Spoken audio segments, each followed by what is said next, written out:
Hi అండి, అందరూ ఎలా ఉన్నారు? ఏం చేస్తున్నారు? నేనైతే చాలా బాగున్నాను. మీరు కూడా చాలా బాగుండాలని మనస్ఫూర్తిగా దేవుణ్ణి వేడుకుంటూ ఇవాల్టి వ్లాగ్ స్టార్ట్ చేసేస్తున్నానండి. ఇంకా ఈరోజు అయితే అమ్మ మమ్మల్ని పిలిచేసిందండి. ఎన్నాళ్ళ నుంచో అనుకున్నటువంటి కోరిక ఇన్నాళ్ళకి నెరవేరింది. సో ఇవాల్టి వీడియోలో వచ్చేసి ఇంట్లో అమ్మవారికి ఒడిబియ్యం వేడుకలు, అలాగే మధ్యలో మామిడి తోటలో భాషన్న సంతోషాలు, అలాగే చిన్ననాటి జ్ఞాపకాలతో దొరబావి ముచ్చట్లు, అలాగే అమ్మవారికి ఒడిబియ్యం ఎలా పోయాలి, ఒడిబియ్యం పోయాలి అంటే ఎంత కాస్ట్లీలో చీర తీసుకోవాలి, అదే చీర కావాలి అంటే మళ్ళీ తిరిగిచ్చి మనం ఎంత కట్టాలి అనేది ఇవాల్టి వీడియోలో క్లుప్తంగా షేర్ చేస్తూ ఉన్నాను. అలాగే 100 ఏండ్ల నాటి పాక ఇడ్లీ ఎలా ఉంటుంది అనేది కూడా ఇవాల్టి వీడియోలోనే షేర్ చేస్తున్నాను. చివరి వరకు వీడియో చూసేద్దామా? ఇన్నాళ్ళకి అమ్మవారి దగ్గర నుంచి పిలుపు వచ్చిందండి. సో ఈ రోజు అయితే మేము విజయవాడ కనకదుర్గమ్మ అమ్మవారికి, అలాగే త్రిపురాంతకం అమ్మవారికి ఒడిబియ్యం తీసుకొని వెళ్తూ ఉన్నాము. మామూలుగా అయితే ఈ రోజే వెళ్ళేపాటైతే ఇంటి దగ్గర నుంచే ఒడిబియ్యం పోసేసుకొని కట్టుకొని తీసుకొని వెళ్తాము. కానీ మేము మధ్యాహ్నం బయలుదేరుతున్నాము, మరుసటి రోజు పోయేది కదా అని చెప్పేసి ఇలాగ అన్ని రెడీగా పెట్టేసుకున్నాము. ఇంకా అత్తయ్య మాత్రం త్రిపురాంతకం అమ్మవారి దగ్గర కుంకుమార్చన చేసినటువంటి కుంకుమ తీసుకురండి అని చెప్తూ ఉంది. సో మనం ఒడిబియ్యము అంటేనే మన ఆడపడుచుకి ఏ విధంగా పెడతామో అదే విధంగా అమ్మవారికి కూడా అన్నీ తీసుకొని వెళ్ళాలండి. సో కుంకుమ, పసుపు, ఖర్జూరాలు, ఇంకా విత్తనం పళ్ళు, అలాగే అమ్మవారికి చీరలు, వాటితో పాటుగా కొబ్బరి, బెల్లము, బియ్యము, ఇలాగ అన్నీ లిస్టు రాసేసుకొని ఇట్లాగా పెట్టేసుకొని రెడీగా తీసుకొని వెళ్తూ ఉన్నాము.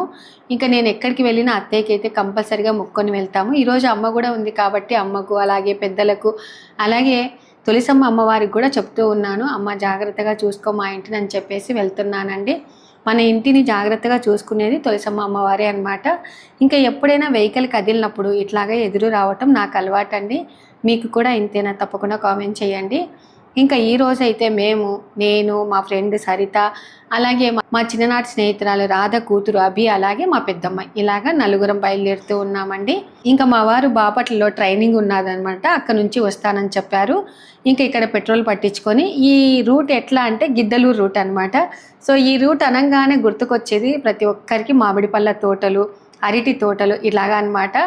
నేను ఎండాకాలం బిగిన అయిన తర్వాతే మామిడి పళ్ళ తోట కూడా చూపించానండి. వీళ్ళ దగ్గరే తీసుకున్నారనమాట. చూడండి ఎంత సంతోషపడుతున్నాడో భాషన్న. నేను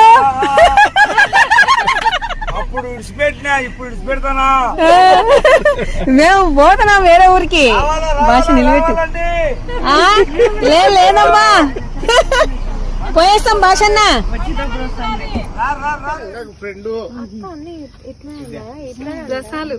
మళ్ళీ తోటకు వచ్చాం. విజయవాడకి వెళ్తూ భాషన్నను వలకరిద్దామని వచ్చా. భాషన్నను వలకరించి భాషన్న పండు తిని మళ్ళీ విజయవాడకు పోయి తిని భాషన్న మేము ఇంటికాడ తిన్నాము. రేపు వస్తారు.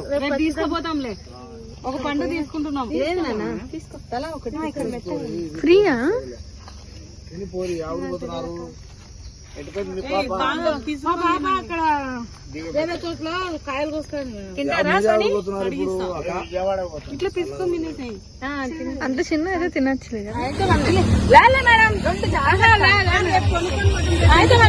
రేపు కొనుక్కోపోదు, ఊకిచ్చేది నాకు ఇన్నొద్దు, నేను తీసుకోను. నాకు 2 చాలు. మగ్గుతో పాడైతే ఊరుగా మీకు బాగా జరగాలి. పెట్టు ఇంటికి 5 కిలోల కవర్ వస్తాను. భాష మాట సంతోషం. పోయేస్తామన్నా, పోయేస్తాం బేబత్తా. ఇంకా అలా వెళ్తూ ఉంటే మా బావ వాళ్ళది మినరల్ వాటర్ కనపడిందండి. సో చాలా హ్యాపీ అనిపించింది. మేము కొన్ని బాటిళ్ళకి నీళ్లు పట్టుకోలేదన్నమాట, అమ్మేసి ఇక్కడే పట్టుకుందామని చెప్పేసి కొన్ని బాటిళ్ళకి నీళ్లు పట్టుకున్నాము. నిజంగా నీళ్ళు అయితే ఎంత బాగున్నాయంటే, మరి కొండలలో నీళ్ళు అయ్యో ఏమో తెలియదు కానీ చాలా టేస్టీగా ఉన్నాయండి. ఈడ ఎంతమంది నీళ్లు పట్టుకొని వెళ్తూ ఉన్నారనేది తప్పకుండా కామెంట్ చేయండి. ఇంకా ఇక్కడ అక్క వాళ్ళు మాతో ఫోటో తీయించుకోవాలని చెప్పేసి కొన్ని ఫొటోస్ తీయించుకున్నారు. అలాగే అన్న వాళ్ళు కూడా, అమ్మ ఆడవాళ్లే కాదమ్మా మీ ఛానల్ని ఫాలో అయ్యేది, మేము కూడా చూస్తామమ్మా అని చెప్పేసి వాళ్ళు కూడా నాతో ఫోటో దిగారండి. సో అయితే కొంచెం ఎండ ఉండడం వల్ల ఫొటోస్ అయితే సరిగ్గా రాలేదు, కానీ వాళ్ళ అభిమానం కోసం పెట్టానండి. మాది ఖచ్చితంగా ఛానల్లో రావాలి అని చెప్పేసి ఫోటో దిగారనమాట. ఇంకా ఆ తర్వాత ఇక్కడ నీళ్ళంతా పట్టుకొని, కానీ మాతో పాటు ఎంతమంది నీళ్లు పట్టుకొని వెళ్తూ ఉన్నారండి.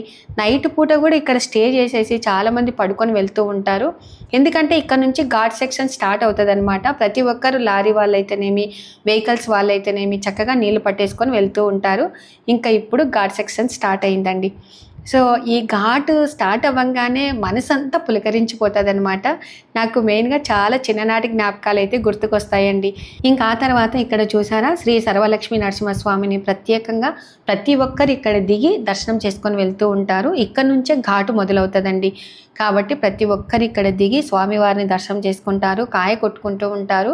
సో నేనైతే ఎక్కువ శాతం అంటే ఆ రోజు పోయి తిరిగి వచ్చేదైతే కాయ కొడతాను. లేదు 2 రోజుల ప్రయాణం అనుకుంటే మాత్రము టెంకాయ అయితే కొట్టనండి, హుండీలో డబ్బులు వేస్తాను. స్వామివారికి ఏదో రకంగా ఉపయోగపడుతుంది అని చెప్పేసి అలాగా చేస్తానన్నమాట. ఇంకా ఎంతమంది ఇక్కడ దిగి స్వామివారిని దర్శనం చేసుకుంటారు అనేది తప్పకుండా కామెంట్ చేయండి. ఇక్కడ చూసారా నెక్స్ట్ బ్రిటిష్ వాళ్ళు కట్టించినటువంటి వంతెన, దీనిని దొరబావి అని కూడా పిలుస్తారు. దీని మీద సినిమాలు మామూలుగా లిటిల్ సోల్జర్స్, బొబ్బిల్ రాజా ఇలాంటి సినిమాలు కూడా తీశారండి.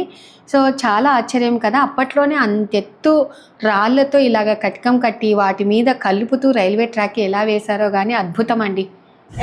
పైనుంచి ఏదో రైల్వే ట్రాక్ కనిపిస్తుంది. కాదు, ఇట్లా మలుపులు ఉన్నప్పుడు ముందుగానే జాగ్రత్తగా కవర్లు కానీ టాబ్లెట్స్ కానీ, అంటే మలుపు స్టార్ట్ అయ్యేటప్పుడే టాబ్లెట్స్ వేసుకోవాలి. కాదక్క, ఈ ఘాట్ సెక్షన్ స్టార్ట్ అయ్యేటప్పుడే వామిటింగ్ సెన్సేషన్ ఉన్న వాళ్ళు ఒక నిమ్మకాయకి కొంచెం ఒక తోలు తీస్తే కొంచెం హోల్ లాగా ఉంటది కదా, ఆ స్మెల్ చూస్తూ ఉంటే రాదు.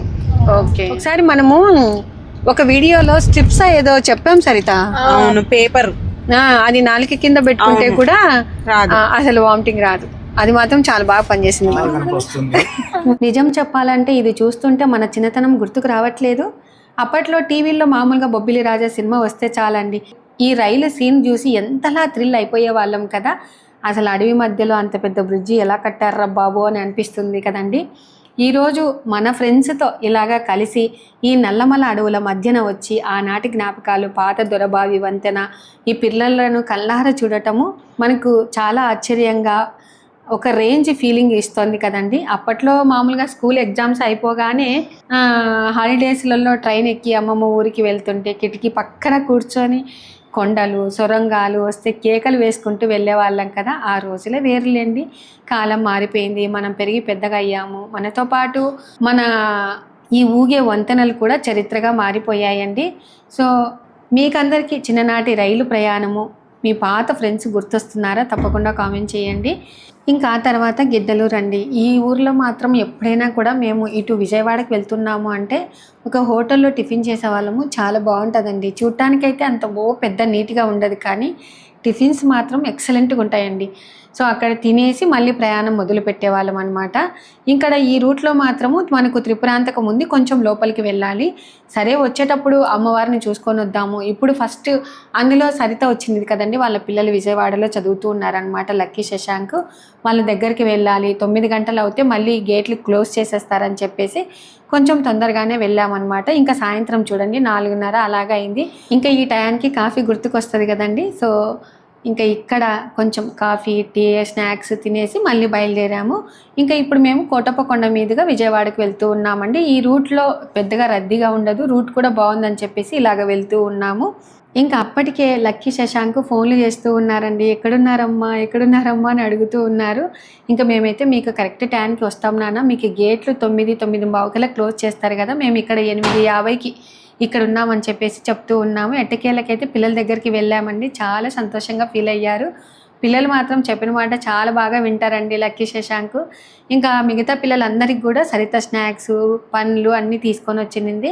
పిల్లలతో కాసేపు చక్కగా మాట్లాడి అందులో ఆ రోజు వాళ్ళకి సినిమా వేసినారనమాట. సినిమా కూడా చూసి కూర్చోయినారండి. ఇంకెంతసేపు వెయిట్ చేస్తారు కాబట్టి మనకు ఫోన్లు చేస్తూ ఉన్నారు. వీళ్ళకు ఫోన్లు చేయడానికి కూడా రూపాయి కాయిన్ వేసేస్తే ఏదో అట్లా ఉన్నాయండి. ఫోన్లు అయితే చాలా దండిగా ఉన్నాయన్నమాట. ఇంకా పిల్లలు పైకి వెళ్ళి కూడా అమ్మ టాటా అని చెప్తూ ఉన్నారు. పిల్లలు ఎంత ఆతృత కదండి, మనం వస్తున్నామంటే ఎంత సంతోషం కదా. అందులో శశాంక్ ఇంత ముందుకు కూడా చెప్పాడండి, మీరు విజయవాడకి వచ్చినప్పుడు అత్తయ్య నా దగ్గర ఖచ్చితంగా రండి అంటే నేను వస్తాను నాన్న అని చెప్పాము. ఇంకా ఇప్పుడైతే మేము ఆల్రెడీ రూమ్స్ అయితే బుక్ చేయలేదండి. సరే ఏదో ఒకటి తీసుకోవచ్చు. అందులో మా వారు బాపట్ల నుంచి తొందరగా వచ్చారనమాట విజయవాడకి. అక్కడ ఒక రూమ్ అయితే తీసారండి. అది నేను చూసి నాకేమో అంత పెద్దగా నచ్చలేదన్నమాట. సరే ఇంకొకటి బుక్ చేసుకుందామని చెప్పేసి ఇక్కడికి వచ్చేసాము. పనుకున్న కాసేపైనా కూడా ప్రశాంతంగా ఉండాలి అనేది నా ఒపీనియన్ అండి. సో ఇక్కడికి వచ్చిన తర్వాత చాలా హ్యాపీ అనిపించింది. ఇది రోజుకి వచ్చేసి 3,300 పడిందండి.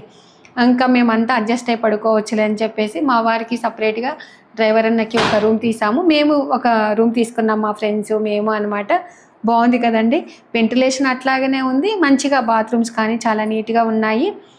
ఇంకా ఆ తర్వాత ఉదయమే ఇంకా పడుకొని అప్పటికే మాకు కరెక్ట్గా 11:30 అలా అయిందండి. అంటే మామూలుగా టిఫిన్ చేద్దామని చెప్పేసి చూసాం, కానీ అక్కడ అన్ని రెస్టారెంట్లు అన్నీ బంద్ అయినాయండి.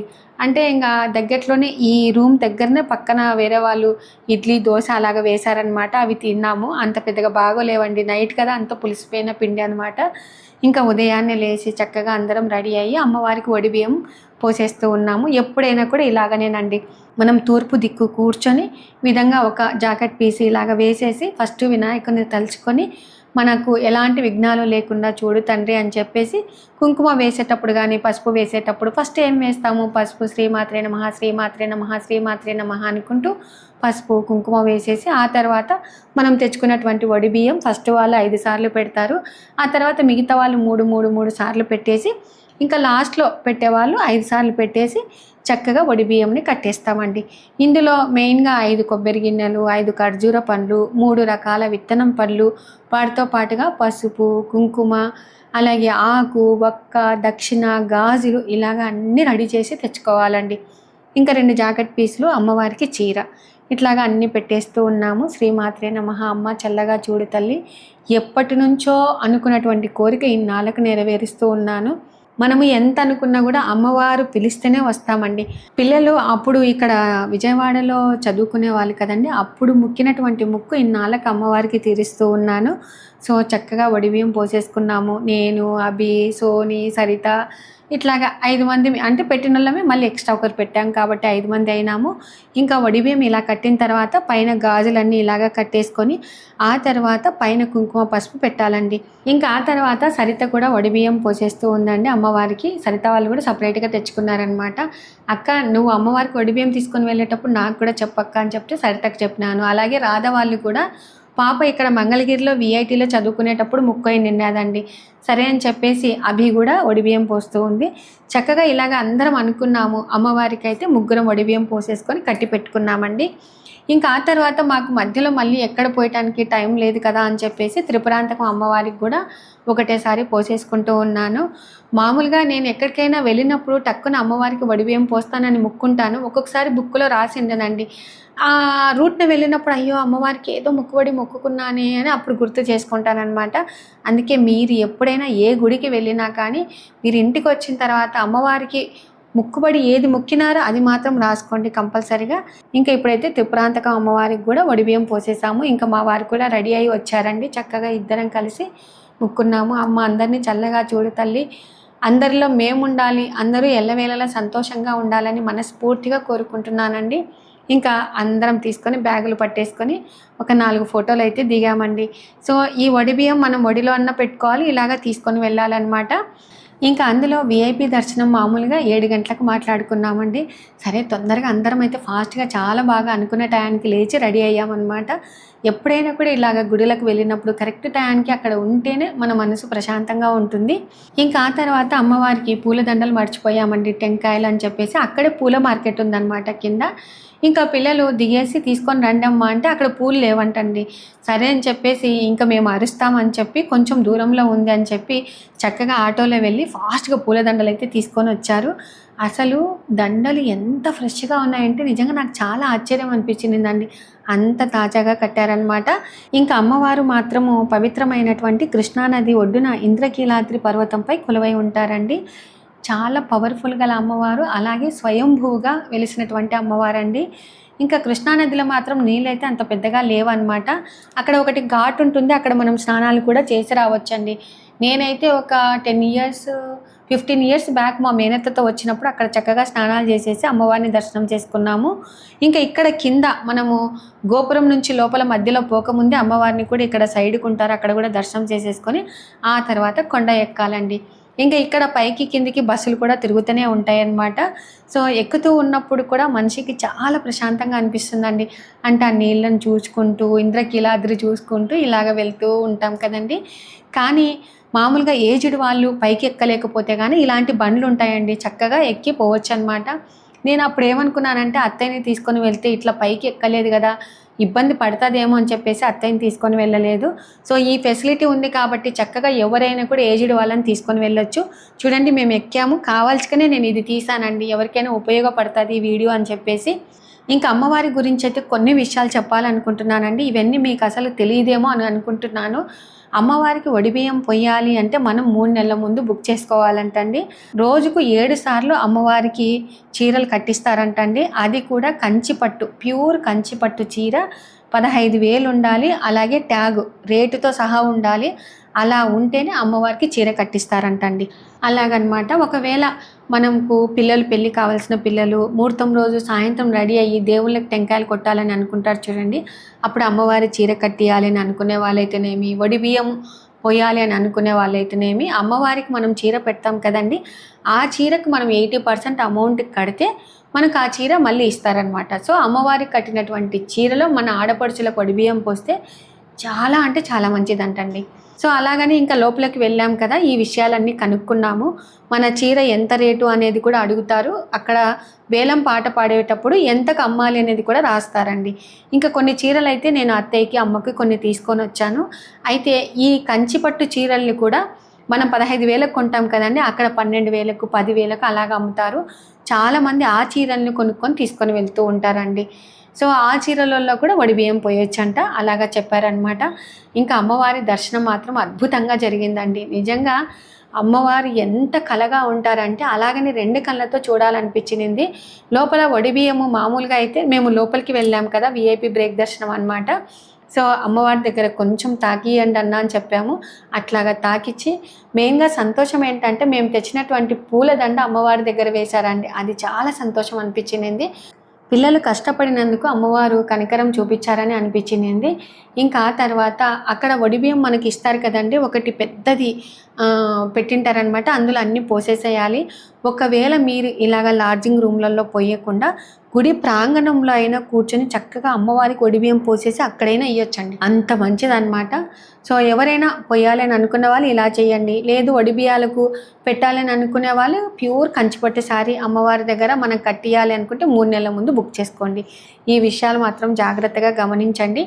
అలాగే ఇంకొక విషయం ఏంటంటే అమ్మవారిని చూసినప్పుడు కుడి ఎడమ సూర్యుడు చంద్రుడు ఉంటారు, తప్పకుండా చూసి దర్శనం చేసేసుకోండి.